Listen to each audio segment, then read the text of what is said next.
Okay, welcome back. And our guest this morning is Professor Kingsley Moghalu. He's a political economist. He's a former deputy governor of Central Bank of Nigeria. And, oh, okay, I understand that, I just got the body language. I think the prof wasn't hearing what I was saying, and I hope we can sort that out so that he can hear us, because we do need to continue the conversation with him. But I was just saying, in case you just joined us, he's already very well known in the country, Professor Kingsley Moghalu, political economist and former deputy governor of Central Bank of Nigeria. And our subject, our scope of discussion is on oil theft, naira value, and the state of Nigeria's economy. And he's commented on oil theft and the impact of it and what we would benefit if we had the will to take that particular problem out. Naira value, he's explained how it is that some people are getting it at 426 to the dollar, some people 711, and he said it's a situation to be deplored when you have different exchange rate for different shall we say, categories, and this will always happen.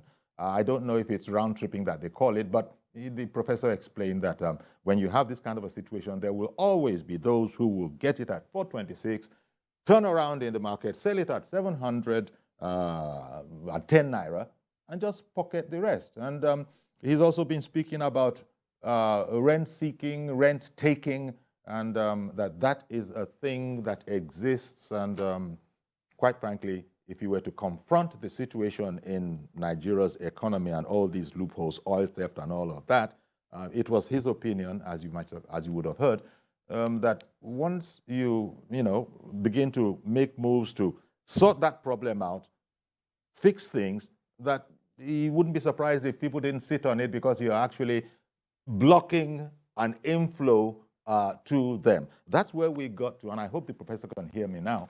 I've been, bidding for time, hoping that he can hear me. Professor Moghalu, can you hear me? Okay, so that's the answer to that. But I don't know. I was going to say in the meantime, maybe we could take some calls, but maybe not. We'll just stay on it.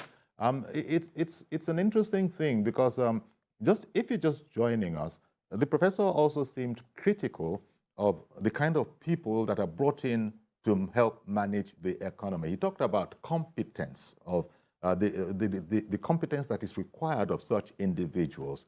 And it didn't seem like he thought that there was very much of that around in our economy. And in fact, he feels that it's being incompetently managed. No doubt the present administration will take exceptions to that view, perhaps. But then the professor, he's a political economist, and he's calling it the way he sees it. And it's interesting to hear from him. He also told us, just by way of feeling a bit before we can get Professor Moghalu back online, he also told us that all of this is to be expected given the construct we have on the ground. The mere fact that we are suffering doesn't mean that there is the political will to do that which is needful, and much is to be regretted there. He explained that it's because if you go ahead and do that, there's so many rent seekers and takers that they will become impoverished, and we can't have that. He explained that the long-expected Dangote refinery that will be coming up, yes, it'll make things a bit better, but people have to remember, the prof counseled, that it still is going to be at an international, the business will be conducted as if it was an international entity, because it's in the free trade zone, and that's the way it is. So people can't think like some might have, that, well, now that we, maybe a bit like, now that my mother, has a business, has a buka business, I don't need to worry about food anymore, about buying food. I can always be eating from my mother's, bukateria. He said, not so, not really so. It's going to be on an international business best practices convention. It has to be market rate, which is what we're talking about.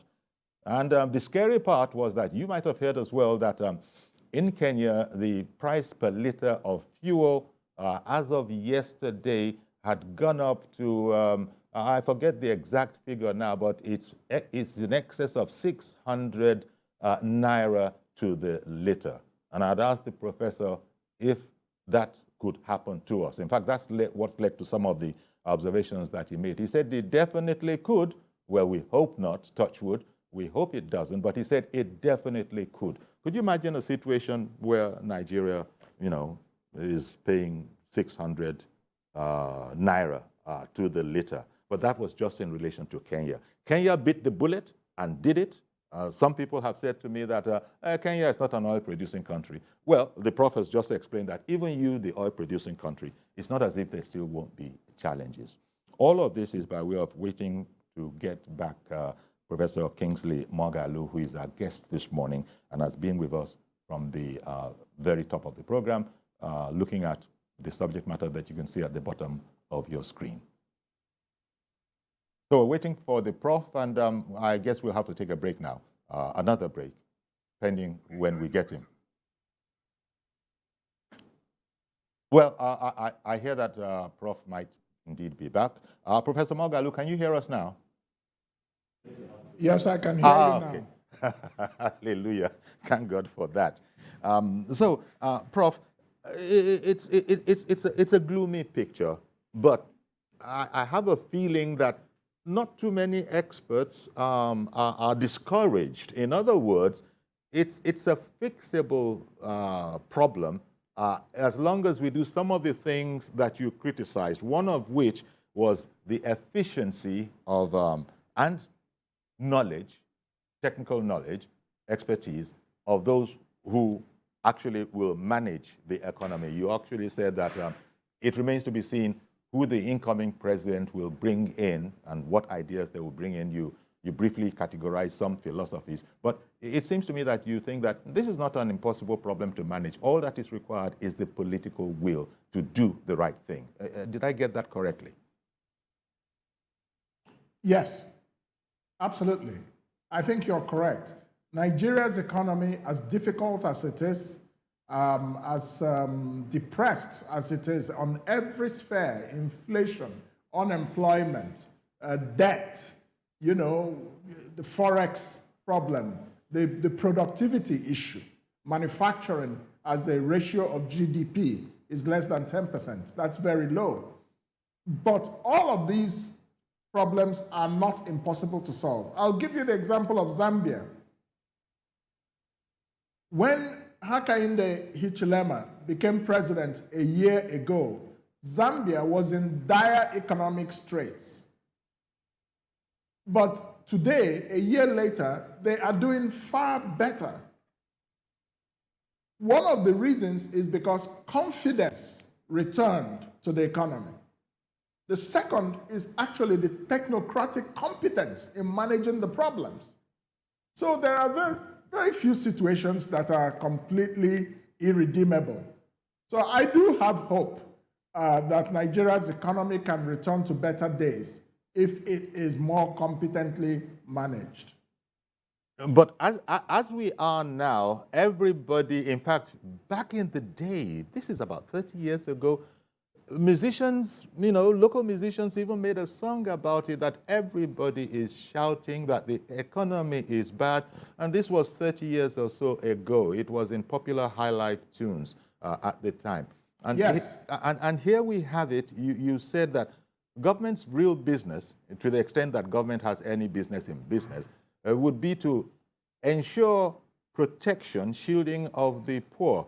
I'm guessing you don't think they've done a very good job of that aspect of their economic function. No, it's not just shielding the poor, but actually helping the poor people to create wealth for themselves by creating opportunity for them. Mm-hmm. How do you create this opportunity? It is not only by just leaving the poor on handouts, because that is an incentive for people to just continue to be poor and to depend on the state. If you go to many European states or the United States, you will see that they have reformed their welfare system. Now, the social security for the aged, for older and elder citizens, is a different matter. That should be an entitlement that when people are old in this country, they have some support. And this is one of the reasons we have a lot of corruption in this country, because nobody is sure that in their old age, they will ever be taken care of. So they say, let me take care of myself now, when I have this opportunity. So the point I'm trying to make is that how do you create opportunity for poor people to begin to create wealth for themselves? China, over 40 years, took more than 700 million people from poverty into the middle class. That is what is called economic transformation. And that's what Nigeria should be focused on. You do that by, one, making sure that poor people have education. The investment in the educational system in this country is very low. The political priority attached to it is very low. When people have skills, then they can create jobs for themselves. Then you make sure that they have access to capital. And that capital does not have to be loans, because interest rates are high and it's very difficult to take loans and be able to repay it, especially in a time like this when the central bank is raising interest rates to combat inflation. So what do? You have other kinds of capital, equity capital. People can be given money to start new business by venture capital firms. Those venture capital firms, I have always proposed, can be created by the government, but run by private sector people. So that it's not man, no man. You have to meet the economic conditions because the firms have to make a profit. They give you money to start a new business after ensuring that you have the skills. And then they become part owners of your business.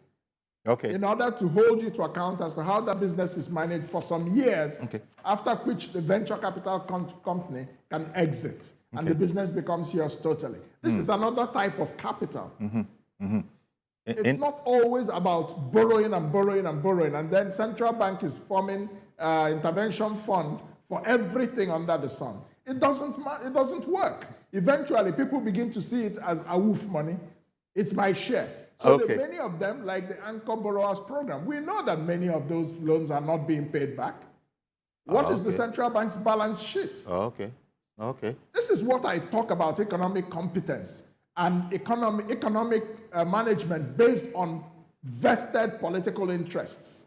That's what's killing this country. That is one model. This is one model that you've just outlined. But what about schemes like that this administration has worked on? Schemes like trader money and the like that we hear about. Are those things that where you smiled? That's part of the answer, Prof. Maybe let me have your opinion on those kind of ideas that seem to me to be trying to approach somewhat the direction that you have outlined. Trader money, for example. Yes. Well, let me explain something. All these schemes, trader money, social investment program, they may be well-intentioned. But if they have been successful, why is there so much poverty and unemployment in Nigeria today? Poverty and unemployment have continued to rise over the past several years. It tells you that there is something wrong. So we need to move to a much more efficient and well thought through model. And many people also feel that some of these schemes become very active close to elections. And then you say, is this politics or is this poverty alleviation or wealth creation? So I think there needs to be a much more structured, private sector driven, but perhaps working in collaboration with the government, a way of pumping money that is well targeted. Many of the people that are receiving the social investment program handouts and all of that, we don't have transparency in these things.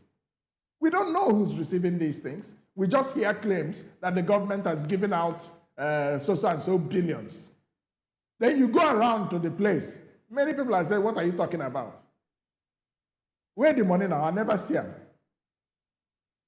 Indeed. So you know, there's a lot more efficiency, a lot more transparency that should be brought into approaches for creating wealth or giving opportunities to poor people in this country to create wealth. Indeed. Now, Prof, finally now, on a lighter note, considering what we've been talking about, we've been speaking about the economy and the woes of the economy and the poverty level.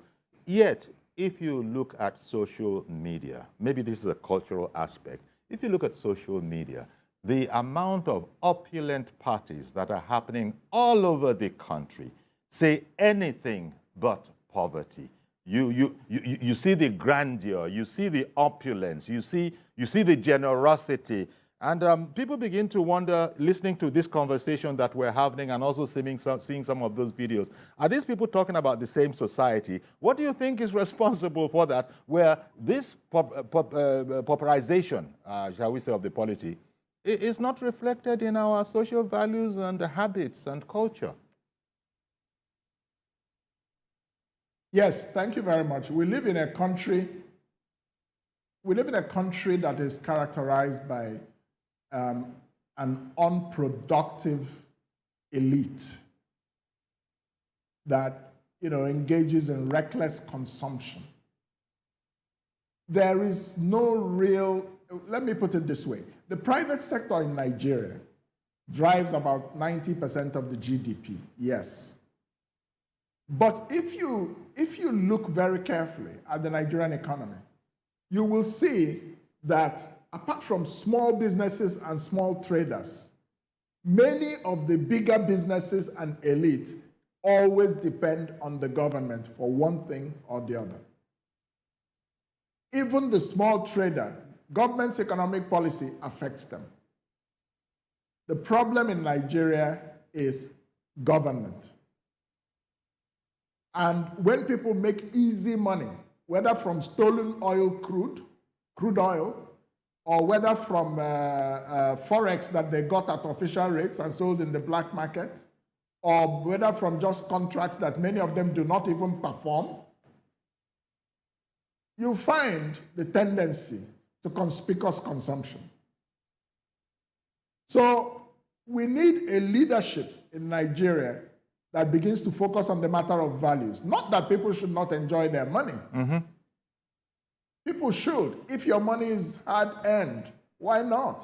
If you want to throw a party, throw a party. I don't have a problem with that. But we want a productive economy. That's the bottom line. We cannot be living large. A small elite should not be living large when 100 million Nigerians, 50% of Nigerians, are living in extreme poverty. I want to thank you. So Nigeria is actually a poor country. I got that impression. That's the truth. But you wouldn't know it to look at its parties. But you've explained that. Say, Awoof is Awoof. Oh, well. Thank you very much, Professor Kingsley Moghalu, political economist, former Deputy Governor of Central Bank of Nigeria. Really appreciate your time this morning. Thank you. Indeed, that's... Thank you for... Our pleasure. That's our program this morning. Something of a thought-provoking conversation with Professor Kingsley Moghalu. Maybe there's much that we can reflect over as we go. He gave it to us from his point of view. No doubt you have your point of view. His is an expert point of view. And it is what it is. That's our program today. Please join us on Monday for a fresh edition. I am Yori Folani. Do have a great weekend.